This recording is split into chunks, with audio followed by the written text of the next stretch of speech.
Capital structure തിയറീസിൽ മെയിനായിട്ട് ചോദിക്കുന്നതെന്ന് പറഞ്ഞിട്ടുണ്ടെങ്കിൽ രണ്ട് ഓൾട്ടർനേറ്റീവ് പ്ലാൻസ് തന്നിട്ടുണ്ടാവും. അതിനകത്ത് കമ്പയർ ചെയ്ത ബെസ്റ്റ് ഓപ്ഷൻ എന്ന് ചൂസ് ചെയ്യാനായിരിക്കും ക്വസ്റ്റ്യൻ ചോദിക്കുക.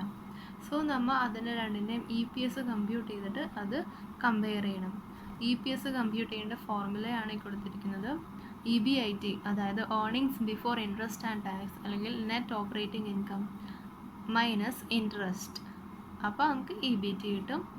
Earnings before tax, you will have to reduce tax rate and you will get earnings after tax, and if there is any preference dividend, subtract preference dividend and you will get earnings available to equity shareholders, which is then divided by number of shares to arrive at earnings per share. Okay, then calculate MPS also if PE ratio questionൽ തന്നിട്ടുണ്ടെങ്കിൽ. MPS എങ്ങനെ കണ്ടുപിടിക്കും? EPS into PE ratio. അത് compare ചെയ്തിട്ട് രണ്ട് options എന്നത് compare ചെയ്തിട്ട് highest EPS ഉള്ള അല്ലെങ്കിൽ ഹയസ്റ്റ് MPS ഉള്ള ഓപ്ഷൻ ചൂസ് ചെയ്യുക. ഓക്കെ, നെക്സ്റ്റ് കോൺസെപ്റ്റ് എന്ന് പറയുന്നത് ഇൻഡിഫറൻസ് പോയിൻ്റ് ആണ്. ഇൻഡിഫറൻസ് എന്ന പോയിൻ്റ് എന്ന് പറഞ്ഞിട്ടുണ്ടെങ്കിൽ that level of EBIT where EPS of option 1 is equal to option 2. So രണ്ട് ഓപ്ഷൻസ് നമുക്ക് തന്നിട്ടുണ്ടാകും. ആ രണ്ട് ഓൾട്ടർനേറ്റീവ്സിൻ്റെയും EPS കണ്ടുപിടിക്കുക. ഏത് ലെവൽ ഓഫ് EPSലാണ് ഏത് ലെവൽ ഓഫ് EBITയിലാണ് EPS രണ്ട് ഓപ്ഷനിൻ്റെയും സെയിം ആവുക എന്നാണ് ഇൻഡിഫറൻസ് പോയിൻറ്റ്. ഫോർമുല എന്ന് പറയുമ്പോൾ EBIT minus interest into 1 minus T minus preference dividend 1 divided by number of shares option 2വിൻ്റെ ആയിട്ട് മാച്ച് ചെയ്യണം. ഓക്കെ, ദെൻ അപ്പോൾ നമുക്ക് ഇത് രണ്ടും ഇക്വേറ്റ് ചെയ്യുമ്പോൾ EBIT കിട്ടും. Next financial break even point. Financial break even point എന്ന് പറഞ്ഞിട്ടുണ്ടെങ്കിൽ ആ ലെവൽ ഓഫ് EBITയിൽ EPS 0 ആയിരിക്കും. ഓക്കെ, ഫോർമുല എന്ന് പറയുമ്പോൾ interest plus preference dividend divided by 1 minus T. ഇനി ക്യാപിറ്റൽ സ്ട്രക്ചർ തിയറീസിൽ കുറച്ച് പോയിൻറ്റ്സ് നോട്ട് ചെയ്യാനുണ്ട്. അതിലൊന്നാമത്തേത് വാല്യൂ ഓഫ് ഫേം എന്ന് പറയുന്നത് വാല്യൂ ഓഫ് ഡെപ്റ്റ് പ്ലസ് വാല്യൂ ഓഫ് ഇക്വിറ്റി ആണ്. അല്ലെങ്കിൽ വാല്യൂ ഓഫ് ഫേം എന്ന് പറയുമ്പോൾ EBIT divided by cost of capital. നമുക്ക് ഇങ്ങനെ പറയാം, cost of capital is equal to EBIT divided by value of firm എന്നും പറയാം. ഓക്കെ, ദെൻ വാല്യൂ ഓഫ് ഡെപ്റ്റ് എന്ന് പറഞ്ഞാൽ interest divided by cost of ഡെപ്റ്റ്. വാല്യൂ ഓഫ് ഇക്വിറ്റി എന്ന് പറഞ്ഞാൽ EBIT divided by cost of equity. Then important different approaches ആണുള്ളത്. നമുക്ക് ടോട്ടലായിട്ട് 4 അപ്രോച്ച് ഉണ്ട്. ഓക്കെ, ആദ്യത്തേത് net income approach. Net income അപ്രോച്ചിൽ ഇമ്പോർട്ടൻ്റ് ആയിട്ട് ശ്രദ്ധിക്കേണ്ട കാര്യം KE, അതായത് കോസ്റ്റ് ഓഫ് ഇക്വിറ്റി എന്ന് പറയുന്നത് കോൺസ്റ്റൻ്റ് ആയിരിക്കും. Okay, this is A statement showing the overall cost of capital. അതെങ്ങനെ പ്രിപ്പയർ ചെയ്യുന്നതെന്ന് നോക്കാം. ആദ്യം പതിവ് പോലെ EBIT എടുക്കുക. അതിൽ നിന്നും ഇൻട്രസ്റ്റ് റെഡ്യൂസ് ചെയ്യുമ്പോൾ നമുക്ക് EBT കിട്ടും. അത് divided by cost of equity. ബാക്കി സ്റ്റേറ്റ്മെൻറ്റിൽ നിന്നും കുറച്ച് ഡിഫറെൻ്റ് ആണ്. Okay, EBT divided by cost of equity ചെയ്യുമ്പോൾ മാർക്കറ്റ് വാല്യൂ ഓഫ് ഇക്വിറ്റി അല്ലെങ്കിൽ മാർക്കറ്റ് വാല്യൂ ഓഫ് ഷെയർ കിട്ടും. അതിൻ്റെ ഒപ്പം മാർക്കറ്റ് വാല്യൂ ഓഫ് ഡെപ്റ്റ് ആഡ് ചെയ്യുമ്പോൾ മാർക്കറ്റ് വാല്യൂ ഓഫ് ഫേം കിട്ടും. ഇനി cost of capital, overall cost of capital എങ്ങനെ കണ്ടുപിടിക്കും? EBIT divided by market value of firm into 100. Net income അപ്രോച്ചിൽ ശ്രദ്ധിക്കേണ്ടത് KE കോൺസ്റ്റൻ്റ് ആയിരിക്കും. ഓക്കെ, ക്വസ്റ്റ്യനിൽ ടാക്സ് തന്നിട്ടുണ്ടെങ്കിൽ EBTന്ന് ടാക്സും റെഡ്യൂസ് ചെയ്യണം. In NI approach, in the plan where loan is highest, market value will be highest and KO will be lowest. അത് problem ചെയ്യുമ്പോൾ മനസ്സിലാവും. Then net operating income approach or MM approach without A tax. MM approach with tax ഉണ്ട്, അതിൽ വേറെ മെത്തേഡാണ്. ഇവിടെ MM approach without tax ആണ്.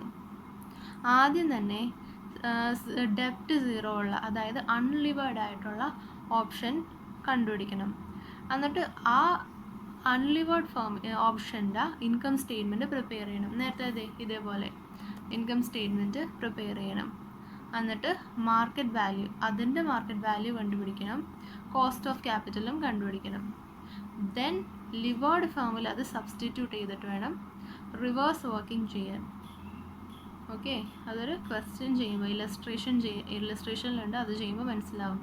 Net operating income approach അഥവാ MM അപ്രോച്ച് വിത്തൗട്ട് ടാക്സിൽ ശ്രദ്ധിക്കേണ്ട കാര്യം എന്ന് പറയുന്നത് കോസ്റ്റ് ഓഫ് ക്യാപിറ്റൽ സെയിം ആയിരിക്കും. ഓക്കെ, സോ ആദ്യം എന്താ ചെയ്യേണ്ടത്, അൺലിവേർഡ് ഫോം കണ്ടുപിടിക്കുക. അൺലിവേർഡ് ഓപ്ഷൻ എന്ന് പറഞ്ഞിട്ടുണ്ടെങ്കിൽ ഡെപ്റ്റ് 0 ഉള്ളത്, എന്നിട്ട് അതിൻ്റെ ഇൻകം സ്റ്റേറ്റ്മെൻറ്റ് കണ്ടുപിടിക്കുക, കോസ്റ്റ് ഓഫ് ക്യാപിറ്റൽ കണ്ടുപിടിക്കുക. ആ കോസ്റ്റ് ഓഫ് ക്യാപിറ്റൽ തന്നെയായിരിക്കും ലിവേർഡ് ഫോമിലും സബ്സ്റ്റിറ്റ്യൂട്ട് ചെയ്യുന്നത്. ദെൻ റിവേഴ്സ് വർക്കിംഗ് ചെയ്തിട്ട് കോസ്റ്റ് ഓഫ് ഇക്വിറ്റി കണ്ടുപിടിക്കുക. Next is traditional approach. Traditional approach എന്ന് പറഞ്ഞിട്ടുണ്ടെങ്കിൽ ക്യാപിറ്റൽ സ്ട്രക്ചറിലും ഡിഫറെൻറ്റ് കോസ്റ്റ് ഓഫ് ഇക്വിറ്റി ക്വസ്റ്റ്യനിൽ തന്നെ തന്നിട്ടുണ്ടാകും. അത് യൂസ് ചെയ്തിട്ട് market value of the firm കണ്ടുപിടിക്കാവുന്നതാണ്. അതിനകത്ത് choose the option with highest market value. Next is MM approach. Fourth one is MM approach. MM approach with tax ആണ്. Without tax എന്ന് പറയുന്നതാണ് നെറ്റ് ഓപ്പറേറ്റിംഗ് ഇൻകം അപ്രോച്ച്. അപ്പോൾ MM approach with tax ആണ് ഈ set. അതെങ്ങനെ കണ്ടുപിടിക്കും? ബാക്കി 3 approaches ചെയ്യുന്നത് എൻറ്റയർലി ഡിഫറെൻറ്റുമാണ്. എക്സാമിന് മെയിനായിട്ട് ചോദിക്കുന്ന ക്വസ്റ്റ്യനും ഈ ഏരിയ നിന്നായിരിക്കും. EBITയിൽ നിന്നും ഇൻട്രസ്റ്റ് റെഡ്യൂസ് ചെയ്യുക, അപ്പോൾ നമുക്ക് EBT കിട്ടും. അതിൽ നിന്നും ടാക്സ് റെഡ്യൂസ് ചെയ്യുമ്പോൾ ഏർണിങ്സ് ആഫ്റ്റർ ടാക്സ് കിട്ടും. അതേ divided by cost of equity ചെയ്യുമ്പോൾ മാർക്കറ്റ് വാല്യൂ ഓഫ് ഷെയർ കിട്ടും. അതിൻ്റെ ഒപ്പം മാർക്കറ്റ് വാല്യൂ ഓഫ് ഡെപ്റ്റ് ആഡ് ചെയ്യുമ്പോൾ മാർക്കറ്റ് വാല്യൂ ഓഫ് ഫേം കിട്ടും. ഇതും റിവേഴ്സ് വർക്കിങ്ങിൻ്റെ ഒരു ഇതാണ്. ആദ്യം തന്നെ ഡെപ്റ്റ് 0 ഉള്ള, അതായത് അൺലിവേർഡ് ആയിട്ടുള്ള കണ്ടുപിടിക്കാം, ഓപ്ഷൻ കണ്ടുപിടിക്കുക, എന്നിട്ട് അതിൻ്റെ മാർക്കറ്റ് വാല്യൂ അപ്ലൈ ചെയ്യാം. Okay, market value of unlevered firm നമുക്ക് കിട്ടും. അങ്ങനെ കണ്ടുപിടിച്ച് കഴിഞ്ഞിട്ട് ലിവേർഡ് ഫേമിൻ്റെ മാർക്കറ്റ് വാല്യൂ കണ്ടുപിടിക്കാൻ ഒരു ഫോർമുല അപ്ലൈ ചെയ്യണം. ആ ഫോർമുല എഴുത്.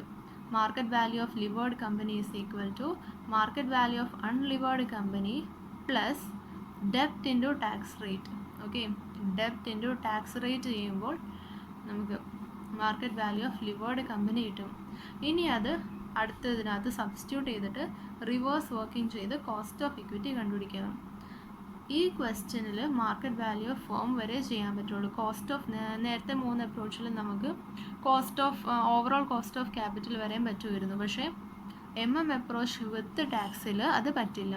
Okay, weighted average cost of capital ആ മെത്തേഡ് നമ്മൾ ഓപ്റ്റ് ചെയ്യണം. നമ്മൾ കോസ്റ്റ് ഓഫ് ക്യാപിറ്റൽ പഠിച്ചിട്ടുണ്ട്. Weighted average cost of capital short cut ഫോമിൽ ഇതിനകത്ത് യൂസ് ചെയ്യാൻ പറ്റില്ല.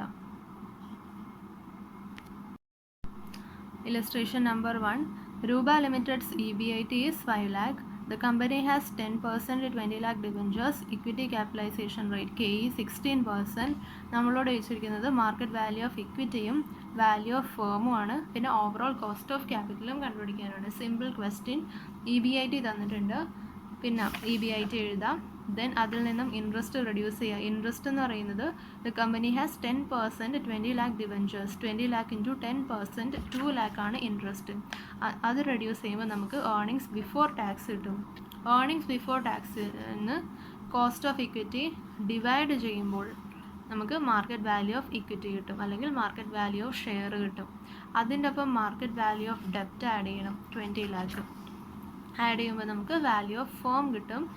ഓക്കെ, അപ്പോൾ നമുക്ക് മാർക്കറ്റ് വാല്യൂ ഓഫ് ഇക്വിറ്റിയും കിട്ടി, വാല്യൂ ഓഫ് ഫേം കിട്ടി. Then overall cost of capital എന്ന് പറഞ്ഞിട്ടുണ്ടെങ്കിൽ ഫോർമുല അപ്ലൈ ചെയ്യാം. EBIT divided by value of firm into 100 which is 12.90%. 5 lakh divided by 38,75,000 into 100 will give you 12.90%. Illustration number 2. Indra Limited has EBIT 1 lakh. Company make use of debt and equity. 10% debentures of 5 lakh under KE 15% ആണ്. Same type EBIT 1 lakh. അതിൽ നിന്നും interest reduce ചെയ്യുക. Interest എന്ന് പറയുമ്പോൾ 5 lakhൻ്റെ 10% which is 50,000 reduce ചെയ്യുമ്പോൾ earnings before tax 50,000 കിട്ടും. അതേ divided by cost of equity 15% will give you value of equity which is 3,33,333. അതിൻ്റെ ഒപ്പം വാല്യൂ ഓഫ് ഡെപ്റ്റ് എത്രയാണ്? 5 lakh ആഡ് ചെയ്യുമ്പോൾ വാല്യൂ ഓഫ് ഫേം കിട്ടും. ദെൻ ഓവറോൾ കോസ്റ്റ് ഓഫ് ക്യാപിറ്റലിൻ്റെ ഫോർമുല അപ്ലൈ ചെയ്യുക. EBIT divided by value of firm into 100 you will get 12%. Illustration number 3. Amita Limited's operating income 5,000. Operating income തന്നെയാണ് ഈ EBITയും. കോസ്റ്റ് ഓഫ് ഡെപ്റ്റ് 10%. Currently firm employs 15 lakh of debt. KE തന്നിട്ടുണ്ട്. Overall cost of, ഇവിടെ KE അല്ല തന്നിരിക്കുന്നത്, overall cost of capital, അതായത് KO ആണ് തന്നിരിക്കുന്നത് 15%. അപ്പോൾ ടോട്ടൽ വാല്യൂ ഓഫ് ഫേമും കണ്ടുപിടിക്കണം, കോസ്റ്റ് ഓഫ് ഇക്വിറ്റിയും കണ്ടുപിടിക്കണം. ഓക്കെ, ഇത് റിവേഴ്സ് എൻട്രി കണ്ടുപിടിക്കണം. ബിക്കോസ് കോസ്റ്റ് ഓഫ് ക്യാപിറ്റൽ തന്നിട്ടുണ്ട്, കോസ്റ്റ് ഓഫ് ഇക്വിറ്റി കണ്ടുപിടിക്കണം. ആദ്യം തന്നെ നമുക്ക് നമ്മുടെ ഫോർമുല എഴുതാം. അതിൽ EBIT എത്രയാണ്? 5 lakh മൈനസ് ഇൻട്രസ്റ്റ് എത്ര കിട്ടും? ഇൻട്രസ്റ്റ് 15 lakhൻ്റെ 10%, വിച്ച് ഈസ് 1,50,000 മൈനസ് ചെയ്ത് കഴിയുമ്പോൾ നമുക്ക് EBT കിട്ടും. അത് ഡിവൈഡഡ് ബൈ KE നമുക്കറിയില്ല, കോസ്റ്റ് ഓഫ് ഇക്വിറ്റി കണ്ടുപിടിക്കണം. അത് ചെയ്യുമ്പോൾ വാല്യൂ ഓഫ് ഇക്വിറ്റി കിട്ടും, അതും നമുക്കറിയില്ല. അതിൻ്റെ ഒപ്പം വാല്യൂ ഓഫ് ഡെപ്റ്റ് കൂട്ടുമ്പോൾ വാല്യൂ ഓഫ് ഫേം കിട്ടും. വാല്യൂ ഓഫ് ഡെപ്റ്റ് നമുക്കറിയാം 15 lakh, സോ വാല്യൂ ഓഫ് ഡെപ്റ്റ് 15 lakh എഴുതാം. അപ്പോൾ വാല്യൂ ഓഫ് ഫേം കിട്ടും. Then cost of overall cost of capital എന്ന് പറഞ്ഞാൽ EBIT divided by value of firm into 100. Cost of capital നമുക്ക് 15% തന്നിട്ടുണ്ട്, കോസ്റ്റ് ഓഫ് ക്യാപിറ്റലും തന്നിട്ടുണ്ട്, EBIT നമുക്കറിയാം. അപ്പോൾ വാല്യൂ ഓഫ് ഫേം നമുക്ക് കണ്ടുപിടിച്ചൂടെ? വാല്യൂ ഓഫ് ഫേം എന്ന് പറയുമ്പോൾ അപ്പോൾ EBIT divided by cost of capital 5 lakh divided by 15% എന്ന് പറയുമ്പോൾ 33,33,333. അതിൽ നിന്നും ഇത് രണ്ടും കൂട്ടിയിട്ടുണ്ടെങ്കിലല്ലേ ഇത് കിട്ടുന്നത്. അപ്പോൾ വാല്യൂ ഓഫ് ഡെപ്റ്റ് എന്ന് പറഞ്ഞാൽ value of firm minus value of equity. Okay, ഇനി ഇവിടെ കോസ്റ്റ് ഓഫ് ഇക്വിറ്റി കൂടെ കണ്ടുപിടിക്കാനുള്ളത് എങ്ങനെ കണ്ടുപിടിക്കും? EBT divided by cost of equity എന്ന് പറഞ്ഞാൽ വാല്യൂ ഓഫ് ഇക്വിറ്റി. അപ്പോൾ കോസ്റ്റ് ഓഫ് ഇക്വിറ്റി എന്ന് പറഞ്ഞാൽ EBT divided by value of equity, which will give you 19.09%. ഇത് റിവേഴ്സ് വർക്കിങ്ങിൻ്റെ ഒരു ക്വസ്റ്റ്യൻ ആണ്. are identical except for capital structure. Alpha Limited 50% ഡെപ്റ്റും 50% ഇക്വിറ്റിയും ഉണ്ട്. Beta ലിമിറ്റഡിന് 20% ഡെപ്റ്റും 80% ഇക്വിറ്റിയും. ബോറോവിംഗ് റേറ്റ് രണ്ട് കമ്പനീസിൻ്റെയും 8% ആണ്, ടാക്സ് ഇല്ല. Then first question, if you own 2% of the shares of Alpha Limited, what is your return if the company has a net operating income of 3,60,000 and overall capitalization rate of the company cost of capital is 18%? Okay, so അതാണ് first question. അത് നമ്മൾ എങ്ങനെ ചെയ്യും? നമുക്ക് EBIT തന്നിട്ടുണ്ട്, cost of capital തന്നിട്ടുണ്ട്, return എത്രയായിരിക്കും എന്നാണ് ചോദിച്ചിരിക്കുന്നത്. ഓക്കെ, നമ്മൾ 2% ഷെയർസ് ആൽഫ ലിമിറ്റഡിൻ്റെ ഓൺ ചെയ്യുന്നുണ്ട്. അപ്പോൾ നമ്മുടെ റിട്ടേൺ എത്രയായിരിക്കും? ഓക്കെ, ഏർണിങ്സിൻ്റെ 2% ആയിരിക്കും നമ്മുടെ റിട്ടേൺ. ഏർണിങ്സ് എങ്ങനെ കണ്ടുപിടിക്കും? നമുക്കിവിടെ ഇക്വിറ്റിയോ ഡെപ്റ്റിൻ്റെയോ വാല്യൂസ് ഒന്നും തന്നിട്ടില്ല. സോ നമ്മൾ ആദ്യം തന്നെ വാല്യൂ ഓഫ് ഫേം കണ്ടുപിടിക്കണം, എന്നിട്ട് വാല്യൂ ഓഫ് ഇക്വിറ്റി കണ്ടുപിടിക്കണം. ഫസ്റ്റ് കേസിൽ ആൽഫ ലിമിറ്റഡിന് 50% ഡെപ്റ്റും 50% ഇക്വിറ്റിയുമാണ്. അതിനു മുമ്പ് തന്നെ നമുക്ക് എന്ത് കണ്ടുപിടിക്കണം? തന്നിരിക്കുന്ന ഡീറ്റെയിൽസ് ആദ്യം നോക്കാം. EBIT തന്നിട്ടുണ്ട്, ഓവറോൾ കോസ്റ്റ് ഓഫ് ക്യാപിറ്റൽ തന്നിട്ടുണ്ട്. അതിൽ നിന്നും തന്നെ നമുക്ക് വാല്യൂ ഓഫ് ഫേം കണ്ടുപിടിക്കാൻ പറ്റും, ടോട്ടൽ വാല്യൂ കണ്ടുപിടിക്കാൻ പറ്റും. ഫോർമുല എന്താണ്? Cost of capital is equal to EBIT divided by value of firm. അപ്പോൾ വാല്യൂ ഓഫ് ഫേം എന്ന് പറയുമ്പോൾ 3,60,000 divided by 18%, which will be 20 lakh ആയിരിക്കും value of firm. Okay, alpha ലിമിറ്റഡിന് 50% ഡെപ്റ്റാണ്, 50% ഇക്വിറ്റിയാണ്. അപ്പോൾ 10 lakh ഇക്വിറ്റിയും 10 lakh ഡെപ്റ്റും. ഓക്കെ, ദെൻ അപ്പോൾ നമുക്ക് വാല്യൂ ഓഫ് ഇക്വിറ്റി കിട്ടി. ഇനി നമുക്ക് ഏർണിങ്സ് കണ്ടുപിടിച്ചിട്ട് അതിൻ്റെ റിട്ടേൺ നോക്കാം. ഓക്കെ, റിട്ടേൺ എത്രയാണെന്ന് കണ്ടുപിടിക്കാനാണ് ഫസ്റ്റ് ക്വസ്റ്റ്യൻ ചോദിച്ചിരിക്കുന്നത്.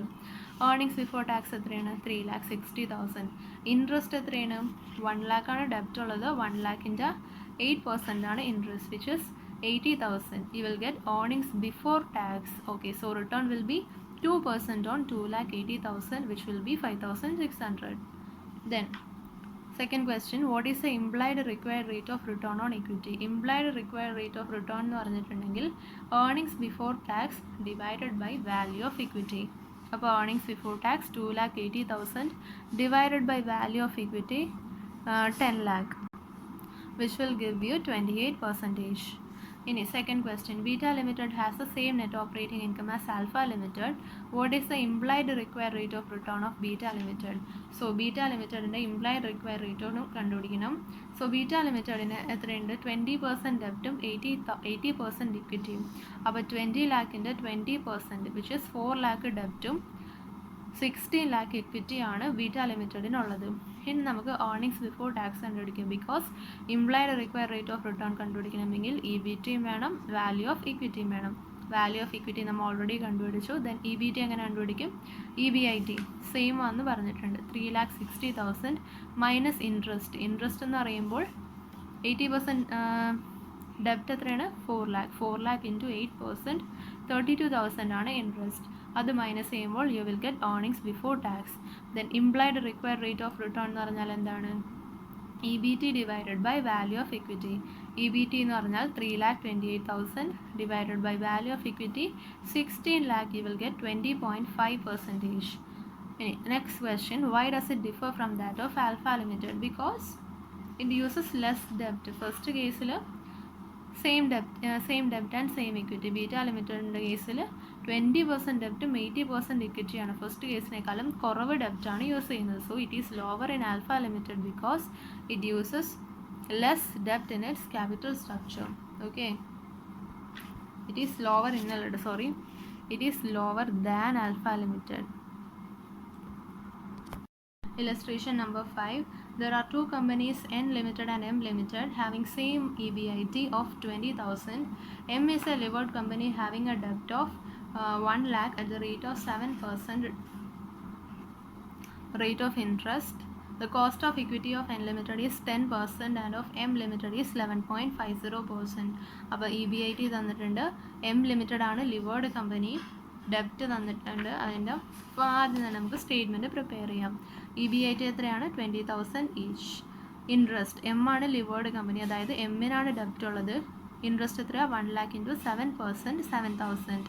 മൈനസ് ചെയ്ത് കഴിയുമ്പോൾ നമുക്ക് ഇ ബി ടി കിട്ടും. അതേ divided by cost of equity. Order ശ്രദ്ധിക്കണം, ഇവിടെ എന്നും എമ്മും തന്നിരിക്കുന്നത്, നമ്മൾ ചെയ്യുന്ന എം എൻ ആണ്. അപ്പോൾ ഡിവൈഡ് ചെയ്യുമ്പോൾ വാല്യൂ ഓഫ് ഇക്വിറ്റി കിട്ടും. അതേ പ്ലസ് വാല്യൂ ഓഫ് ഡെപ്റ്റ് എമ്മിൻ്റെ 1 lakh ചെയ്യുമ്പോൾ വാല്യൂ ഓഫ് ഫേം കിട്ടും. ഇപ്പോൾ നമ്മൾ നോക്കാം. ഇപ്പോൾ നമുക്ക് ഇവിടെ വാല്യൂ ഓഫ് ഫേം ലിവേർഡ് കമ്പനിക്കാണ് കൂടുതൽ. സോ നമുക്ക് ഇതിനകത്ത് 10% ഷെയർസ് ഉണ്ടെങ്കിൽ നമ്മുടെ വാല്യൂ ഓഫ് ഇൻവെസ്റ്റ്മെൻറ്റ് എന്ന് പറയുന്നത്, ഓക്കെ, എം ലിമിറ്റഡിൽ 10% ഷെയർസ് ഉണ്ടെങ്കിൽ വാല്യൂ ഓഫ് ഇൻവെസ്റ്റ്മെൻറ്റ് എന്ന് പറയുന്നത് ടോട്ടൽ വാല്യൂ ഓഫ് ഇക്വിറ്റിയുടെ 10% ആയിരിക്കും. സോ വാല്യൂ ഓഫ് ഇൻവെസ്റ്റ്മെൻറ്റ് എന്ന് പറയുന്നത് 11,304.30 ആയിരിക്കും. ആൻഡ് അതിൻ്റെ റിട്ടേൺ എന്ന് പറയുന്നത് ഇ ബി ടിയുടെ 10%, 13,000 ഇൻറ്റു 10% ആയിരിക്കും return. Illustration number 6. There are two companies, U Limited and L Limited, having same net operating income of 20,000, except that L is a levered company having a debt of 1 lakh at the rate of 7% and cost of equity 10% and 18%.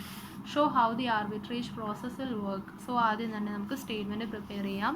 E B I T രണ്ടിൻ്റെയും തന്നിട്ടുണ്ട്. 20,000 minus interest എത്രയാണ്? 1 lakh into 7% which is 7,000. അപ്പോൾ E B T കിട്ടും. അതേ divided by cost of equity ചെയ്യുമ്പോൾ value of equity കിട്ടും. അതിൻ്റെ ഒപ്പം വാല്യൂ ഓഫ് ഡെപ്റ്റ് ആഡ് ചെയ്യുമ്പോൾ വാല്യൂ ഓഫ് ഫേം കിട്ടും. In this case value of levered firm is less than value of unlevered firm. So U Limited ആണ് unlevered firm. U ലിമിറ്റഡിൽ നമുക്ക് 10% ഷെയർസ് ഉണ്ടെന്ന് അസ്യൂം ചെയ്യാം. ഓക്കെ, അപ്പോൾ നമ്മുടെ ഇൻവെസ്റ്റ്മെൻറ്റ് എത്രയായിരിക്കും? 2 lakhൻ്റെ 10% ആയിരിക്കും, വിച്ച് ഇസ് 20,000 ആയിരിക്കും ഇൻവെസ്റ്റ്മെൻറ്റ്. റിട്ടേൺ എത്രയായിരിക്കും? ഇ ബി ടിയുടെ 10%, വിച്ച് ഇസ് 2,000 ആയിരിക്കും റിട്ടേൺ എന്ന് പറയുന്നത്. ഈ okay, Illustration number 8. Illustration number 8. Best of Luck Limited, a profit-making company, has a paid-up capital of 100 lakh, consisting of 10 lakh ordinary shares of 10 each. So ആദ്യം തന്നെ നമുക്ക് തന്നിരിക്കുന്ന details എഴുതാം. paid-up capital 100 lakh ഉണ്ട്, 10 lakh shares at the rate of 10. Currently it is earning an annual pre-tax profit of 60 lakh. അപ്പോൾ currently അതിൻ്റെ EBIT എന്ന് പറയുന്നത് 60 lakhs ആണ്. The company's shares are listed and are quoted in the range of 50 to 80. Management want to diversify production and has approved a project which will cost 50 lakh. അപ്പോൾ required amount for project എന്ന് പറയുന്നത് 50 lakh ആണ്, which is expected to yield a pre-tax income of 40 lakh. അതിൽ expect ചെയ്യുന്ന EBIT എന്ന് പറയുന്നത് 40 lakh ആണ്. To raise additional capital, following options are under consideration. 3 options ഉണ്ട്. ഫസ്റ്റ് ഓപ്ഷൻ എന്ന് പറയുമ്പോൾ to issue equity share capital for the entire additional amount. Additional amount എത്രയാണ്? 50 lakh. അതിന് മൊത്തം നമ്മൾ ഇക്വിറ്റി ഷെയർ ക്യാപിറ്റൽ ഇഷ്യൂ ചെയ്യണേണ്. It is expected that the new shares face value 10 ആണ് can be sold at a premium of 15 rupees. Okay, അപ്പോൾ 10 face value ഉള്ള shares 15 rupee പ്രീമിയത്തിൽ നമ്മൾ ഇഷ്യൂ ചെയ്യുന്നു. അപ്പം മൊത്തം വാല്യൂ എന്ന് പറയുന്നത് 25 rupees ആയിരിക്കും ഇക്വിറ്റി ഷെയർസ്. അപ്പോൾ നമ്പർ ഓഫ് ഇക്വിറ്റി ഷെയർസ് നമ്മൾ എങ്ങനെ കണ്ടുപിടിക്കും? 50 lakh required amount divided by 25 which will give you 2 lakh shares ആണ് ഓപ്ഷൻ 1 നമ്മൾ ഇഷ്യൂ ചെയ്യുന്നത്. Okay, second option to issue 16% non convertible debentures of 100 each for the entire amount. അപ്പോൾ മൊത്തം 16% debentures ആണ് issue ചെയ്യുന്നത്. Option 2 16% debentures fully 50 lakh. Then option 3 to issue equity capital for 25 lakh. അപ്പോൾ 25 lakhന് equity ക്യാപിറ്റലും ബാക്കി 25 lakhന് ഡെപ്റ്റും. അപ്പോൾ ഇക്വിറ്റി ക്യാപിറ്റലിൻ്റെ ഫേസ് വാല്യൂ 10 ആണ് and 16 non convertible debentures for balance amount, അതായത് 25 lakhന് ഡെപ്റ്റും. In this case the company can issue shares at a premium of 40 each. അപ്പോൾ 10 ആണ് ഫേസ് വാല്യൂ, 40 പ്രീമിയത്തിനാണ് ഇഷ്യൂ ചെയ്യുന്നത്. സോ 50 rupeesനാണ് ഇക്വിറ്റി ഷെയർസ് ഇഷ്യൂ ചെയ്യുന്നത്. അപ്പോൾ നമ്പർ ഓഫ് ഇക്വിറ്റി ഷെയർസ് എങ്ങനെ കണ്ടുപിടിക്കും? 25 lakh divided by 50 which will give you 50,000 shares. Then ബാക്കി 16% ഡെപ്റ്റ് 25 lakh വെച്ച് തന്നെ. സോ ഇനി നമുക്ക് ഏതാണ് ബെസ്റ്റ് ഓപ്ഷൻ എന്ന് ചൂസ് ചെയ്യണം. ഓക്കെ, ബെസ്റ്റ് ഓപ്ഷൻ ചൂസ് ചെയ്യുമ്പോൾ EPS ഏറ്റവും കൂടുതലുള്ള ഏത് ഓപ്ഷനാണ് അതാണ് നമ്മൾ ചൂസ് ചെയ്യുന്നത്. ആദ്യം തന്നെ നമുക്ക് ഇൻകം സ്റ്റേറ്റ്മെൻറ്റ് പ്രിപ്പയർ ചെയ്യാം. അതിൽ EBIT എന്ന് പറയുമ്പോൾ എക്സിസ്റ്റിങ്ങും ഉണ്ട്, ഫ്രം ന്യൂ പ്രോജക്റ്റും ഉണ്ട്. എക്സിസ്റ്റിംഗ് നമ്മൾ ഓൾറെഡി ഇവിടെ എഴുതിയിട്ടുണ്ട്. എക്സിസ്റ്റിംഗ് EBIT 60 lakhും new EBIT 40 lakhs. Okay, existing EBIT 60 lakh, new EBIT 40 lakh. Total EBIT എന്ന് പറയുമ്പോൾ അപ്പോൾ 100 lakh വരും. അതിൽ നിന്നും ഇൻട്രസ്റ്റ് റെഡ്യൂസ് ചെയ്യണം. ഇവിടെ ഏതൊക്കെ ഓപ്ഷനിലാണ് ഇൻട്രസ്റ്റ് വരുന്നത്? ഫസ്റ്റ് ഓപ്ഷനിൽ ഫുൾ ഇക്വിറ്റി ഷെയർസ് ആയതുകൊണ്ട് ഇല്ല. സെക്കൻഡ് ഓപ്ഷനിൽ ഡെപ്റ്റ് ഉണ്ട്. എത്ര? 50 lakh ഇൻറ്റു 16% സെക്കൻഡ് ഓപ്ഷനിൽ ഇൻട്രസ്റ്റ് വരും. ഓപ്ഷൻ 3ൽ 25 lakh ഇൻറ്റു 16% വരും. ഓക്കെ, അപ്പോൾ ഇൻട്രസ്റ്റും സോ ഇൻട്രസ്റ്റ് ഓപ്ഷൻ 2ൽ നിന്നും ഓപ്ഷൻ 3ൽ നിന്നും റെഡ്യൂസ് ചെയ്യുക. അപ്പോൾ നമുക്ക് ഏർണിങ്സ് ബിഫോർ ടാക്സ് കിട്ടും. ടാക്സ് റേറ്റ് 50% എന്ന് പറഞ്ഞിട്ടുണ്ട്. ഓക്കെ, അപ്പോൾ 50% റെഡ്യൂസ് ചെയ്യുമ്പോൾ ഏർണിങ്സ് ആഫ്റ്റർ ടാക്സ് കിട്ടും. അത് divided by number of shares ചെയ്യുമ്പോൾ നമുക്ക് EPS കിട്ടും. നമ്പർ ഓഫ് ഷെയർസ് എത്രയാണ്? Existing shares already 10 lakh shares at the rate of 10 ഉണ്ട്. അപ്പോൾ 10 lakh shares existing. New shares എത്രയാണ്? നമ്മൾ ഓൾറെഡി കണ്ടുപിടിച്ചു. ഓപ്ഷൻ 1ൽ 2 lakh ഷെയർസും ഓപ്ഷൻ 3ൽ 50,000 ഷെയർസും. ഓക്കെ, അപ്പോൾ ടോട്ടൽ നമ്പർ ഓഫ് ഷെയർസ് എന്ന് പറയുമ്പോൾ 12 lakh, 10 lakh, 10 lakh, 50,000. EAT divided by number of shares ചെയ്യുമ്പോൾ EPS കിട്ടും. EPS കൂടുതലുള്ളത് ഓപ്ഷൻ നമ്പർ 2ലാണ്. So option number 2 is more advantageous. Illustration number 9 നോക്കാം. Shaji Steels Limited requires 25 lakh for a new plant. അപ്പോൾ required amount എന്ന് പറയുന്നത് 25 lakh ആണ്. This plant is expected to yield earnings before interest and tax 5 lakh. EBIT 5 lakh ആണ്. While deciding about the financial plan, company considers the objective of maximizing EPS. 3 alternatives ഉണ്ട്. First option, raising debt of 2,50,000. അപ്പോൾ plan 1 2,50,000 ഡെപ്റ്റ് വഴി. അപ്പോൾ ബാക്കി 22,50,000 equity. Second option 10 lakh ഡെപ്റ്റ്. അപ്പോൾ ബാക്കി 15 lakh equity. Third option 15 lakh ഡെപ്റ്റ്. അപ്പോൾ ബാക്കി 10 lakh equity. And the balance in each case by issuing equity shares. The company's share is currently selling at 150. Okay, അപ്പോൾ കമ്പനിയുടെ ഷെയർ പ്രൈസ് എന്ന് പറയുന്നത് 150 ആണ്. പക്ഷേ it is expected to decline to 125 in case the funds are borrowed in excess of 10 lakh. 10 lakhനേക്കാളും കൂടുതൽ borrowings ഉണ്ടെങ്കിൽ 125 ആവും മാർക്കറ്റ് പ്രൈസ്. ഓക്കെ, അപ്പോൾ അതിവിടെ പ്ലാൻ 3ൽ 10 lakhനേക്കാളും കൂടുതൽ ബോറോവിങ് ഉണ്ട്, ഡെപ്റ്റ് ഉണ്ട്. സോ അവിടെ 125 വെച്ചാണ് നമ്മൾ നമ്പർ ഓഫ് ഷെയർസ് കണ്ടുപിടിക്കുമ്പോൾ ഡിവൈഡ് ചെയ്യേണ്ടത്. Then the funds can be borrowed at the rate of 10% up to 2,50,000. അപ്പോൾ 2,50,000 വരെ 10% ആയിരിക്കും interest rate. 15% over 2,50,000 and up to 10 lakh. 2,50,000 മുതൽ 10 lakh വരെ 15% ആയിരിക്കും. ദെൻ 10 lakhന് മുകളിൽ 20% ആയിരിക്കും. ടാക്സ് റേറ്റ് 50% തന്നിട്ടുണ്ട്.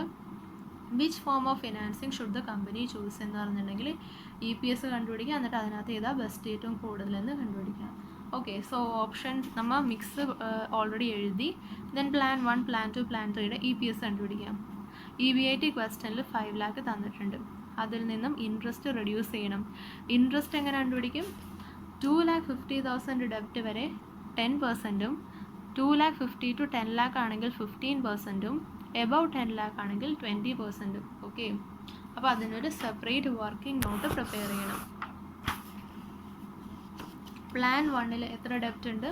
2,50,000. അപ്പോൾ 2,50,000 വരെ 10% മതി. 2,50,000 ഇൻറ്റു 10%, ഫസ്റ്റ് കേസിൽ 25,000 ആണ് ഡെപ്റ്റ്. പ്ലാൻ 2ൽ 2,50,000 to 10 lakh ആണെങ്കിൽ 15%. എത്ര ഡെപ്റ്റ് ഉണ്ട്? 10 lakh ഡെപ്റ്റ് ഉണ്ട്. സോ അപ് ടു 2,50,000 10%, ബാക്കി 2,50,000 to 10 lakh എത്രയുണ്ട്? 7,50,000. അതിൻ്റെ 15% ആയിരിക്കും, ടോട്ടലായിരിക്കും ഇൻട്രസ്റ്റ്. പ്ലാൻ 3ൽ എത്രയുണ്ട് ഡെപ്റ്റ്? 15 lakh ഉണ്ട്. ആൻഡ് ഇവിടെ നോക്കിയേ, ആൻഡ് 20% ഓവർ 10 lakh. അപ്പോൾ 10 lakhനേക്കാളും കൂടിയാൽ 20%. സോ ആദ്യത്തെ 2,50,000 വരെ 10%, 2,50,000 to 10 lakh which 7,50,000 into 15%. Then above 10 lakh എത്രയുണ്ട്? 15 lakh വരെയുണ്ട്. അപ്പോൾ 5 lakh എക്സ്ട്രാ ഇൻറ്റു 20%. അപ്പോൾ 23,750. ഇത് നമ്മൾ ഇൻട്രസ്റ്റിൽ സബ്സ്റ്റിറ്റ്യൂട്ട് ചെയ്ത് കൊടുക്കുക. EBITയിൽ നിന്നും ഇൻട്രസ്റ്റ് മൈനസ് ചെയ്യുമ്പോൾ EBT കിട്ടും. ടാക്സ് റേറ്റ് തന്നിട്ടുണ്ട് 50%. ടാക്സ് റേറ്റ് മൈനസ് ചെയ്യുമ്പോൾ ഏർണിങ്സ് ആഫ്റ്റർ ടാക്സ് കിട്ടും. അത് divided by number of shares. Number of ഷെയർസിൻ്റെ കയ്യിലും ഒരു അഡ്ജസ്റ്റ്മെൻറ്റ് ഉണ്ട്. ഇവിടെ നോക്കിയേ, കറൻ്റ്ലി സെല്ലിങ് 150 ആണ് ഷെയർസ്, പക്ഷേ അത് 125 ആയിട്ട് കുറയും if borrowed in excess of 10 lakh. ഇവിടെ ബോറോവിങ്സ് നോക്കിയേ, എക്സസ് ഓഫ് 10 lakh എന്ന് പറയുമ്പോൾ പ്ലാൻ 3ൽ 10 lakhനേക്കാളും കൂടുതലാണ്. പ്ലാൻ 2ൽ 10 lakh വരെ ഉള്ളൂ, അത് കഴിഞ്ഞ് പോയിട്ടില്ല. പ്ലാൻ 3ൽ 10 lakhനേക്കാളും കൂടുതലാണ്. ഓക്കെ, സോ ഓപ്ഷൻ 1 എന്ന് പറയുമ്പോൾ നമ്പർ ഓഫ് ഷെയർസ് ഓപ്ഷൻ 1ലും ഓപ്ഷൻ 2ലും 150 ആയിരിക്കും പ്രൈസ്. ഓക്കെ, ഓപ്ഷൻ 3ൽ 10 lakhനേക്കാളും കൂടുന്നത് കൊണ്ട് പ്രൈസ് 125 ആയിരിക്കും. So number of equity shares എങ്ങനെ കണ്ടുപിടിക്കും? പ്ലാൻ 1ൽ എങ്ങനെ കണ്ടുപിടിക്കും? 22,50,000 ആണ് ഇക്വിറ്റി. അത് ഡിവൈഡഡ് ബൈ 150 ചെയ്യുമ്പോൾ ഓപ്ഷൻ 1ൽ നമ്പർ ഓഫ് ഇക്വിറ്റി ഷെയർസ് കിട്ടും. പ്ലാൻ 2ൽ എങ്ങനെ കണ്ടുപിടിക്കും? 15 lakh divided by 150 it is 10,000 shares. Option 3ൽ 10 lakhനേക്കാളും കൂടുതൽ ഡെപ്റ്റ് കൂടുന്നത് കൊണ്ട് പ്രൈസ് എന്ന് പറയുന്നത് 125 ആയിരിക്കും. അപ്പോൾ 10 lakh ഡിവൈഡഡ് ബൈ 125 ചെയ്യുമ്പോൾ 8,000 ഷെയർസ് കിട്ടും. അത് നമ്മൾ ക്വസ്റ്റനിൽ സബ്സ്റ്റിറ്റ്യൂട്ട് ചെയ്ത് കൊടുക്കാം. Okay, number of shares substitute ചെയ്യുക, എന്നിട്ട് EAT divided by number of shares ചെയ്യുമ്പോൾ you will get EPS. Best option ഏത് ഇതിനകത്ത്? പ്ലാൻ 2.